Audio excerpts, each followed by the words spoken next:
Bienvenidos a Reproductivity, el primer podcast de Latinoamérica en medicina reproductiva, tecnología y productividad. No olviden seguirme tanto en Twitter como en Instagram como Pedro Montoya MD.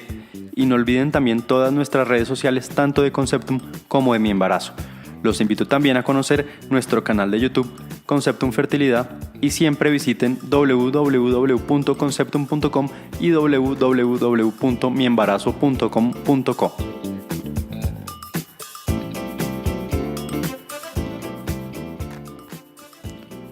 Bienvenidos al episodio número 13 de Reproductivity. En este capítulo de medicina hablaremos sobre el ICSI, o inyección intracitoplasmática de espermatozoides, a un óvulo, por supuesto. Esta es la famosa imagen o video que hemos visto por televisión o en documentales o en internet, en la cual se inyecta un espermatozoide a un óvulo. Y es una técnica que revolucionó la medicina reproductiva, ya que logró permitirnos superar casos de infertilidad masculina muy difíciles. Sin embargo, quiero contarles de qué se trata, para qué sirve y en qué situaciones realmente está indicado, ya que a nivel mundial se ha generalizado y se trata de utilizar para todos los pacientes cuando realmente no existe evidencia clara para todos los casos. Primero, ¿qué pasa de forma natural en el cuerpo? De forma natural, la inseminación, que es ese proceso en el cual el espermatozoide del macho llega al óvulo de la hembra en cualquier especie de mamíferos, se da por una carrera vigorosa de un único espermatozoide que quiere alcanzar un solo óvulo.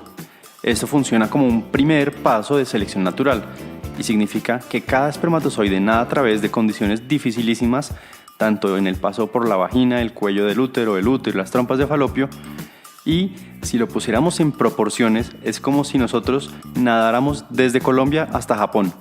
De esta forma, nos queda más fácil entender por qué menos del 1% de los espermatozoides van a llegar finalmente al óvulo y pocos de los que llegan ya cansados van a ser capaces de perforarlo para entrar a su interior y empezar a hacer la mezcla genética.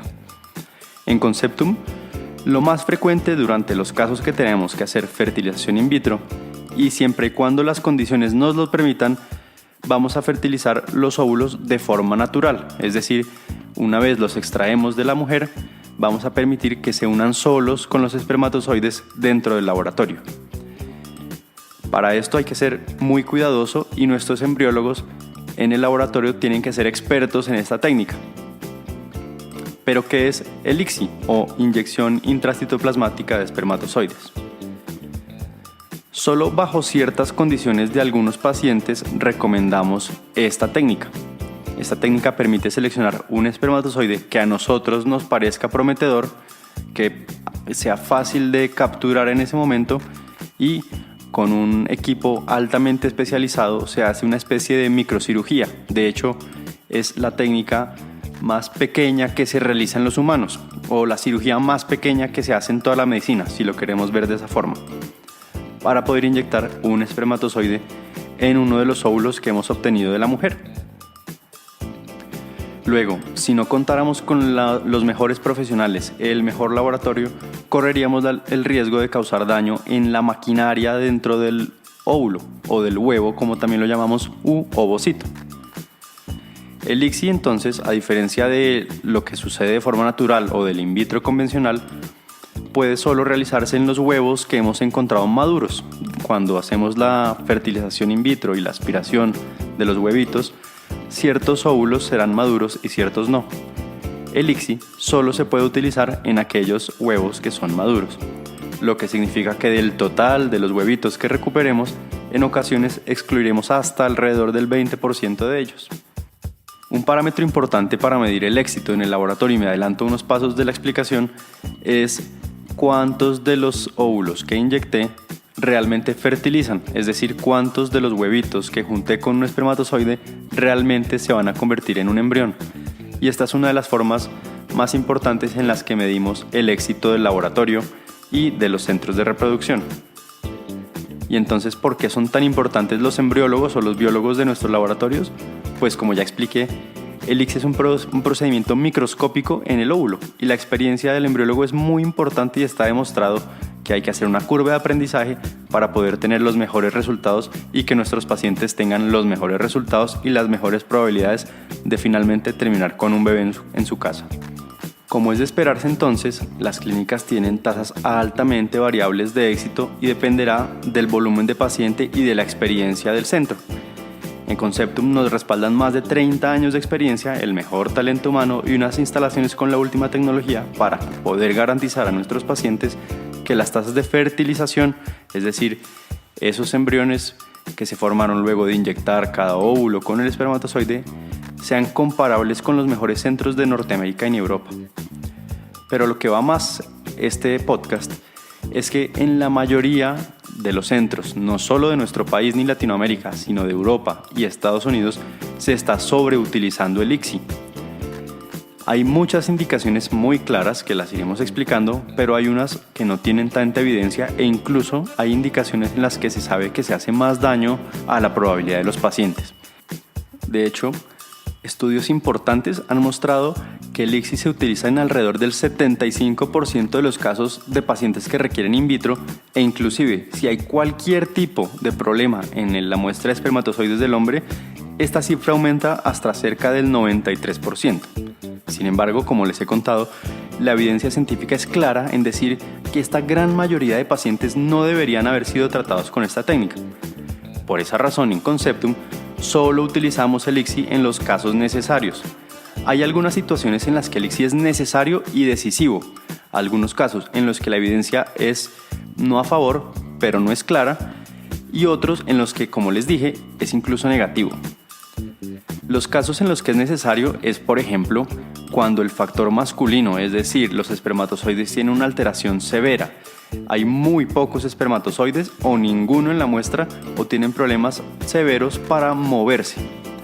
Otro es cuando, por ejemplo, pacientes han pasado ya por un in vitro anterior y su tasa de fertilización, es decir, todos los que de forma convencional tendrían que haber fertilizado y no lo han hecho o ninguno lo ha hecho, es indicación de en un nuevo ciclo hacer un ICSI.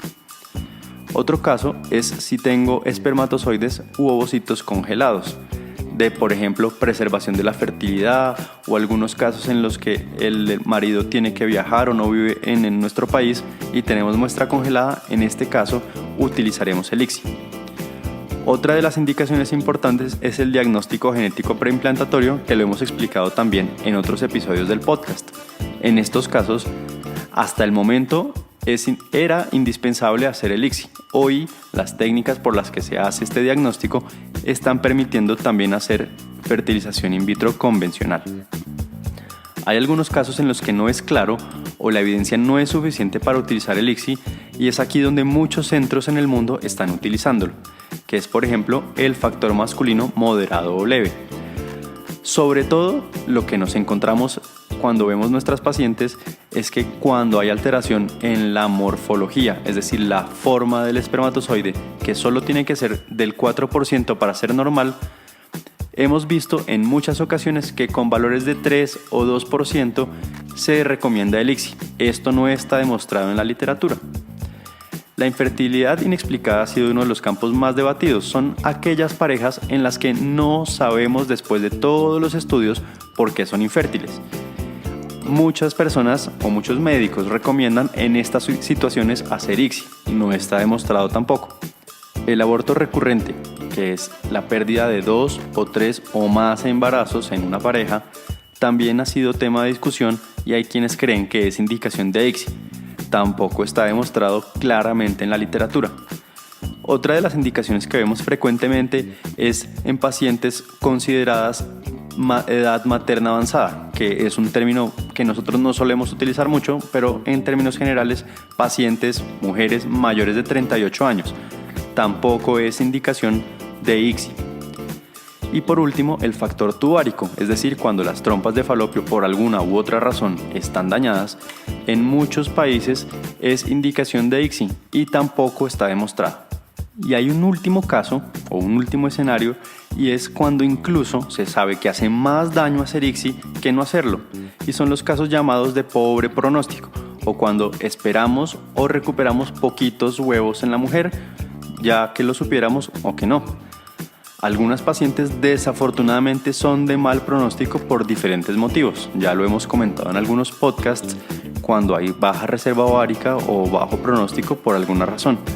En estos casos hay evidencia que muestra que incluso así haya mejor tasa de fertilización, habrá menos tasas de embarazo comparado con el in vitro convencional.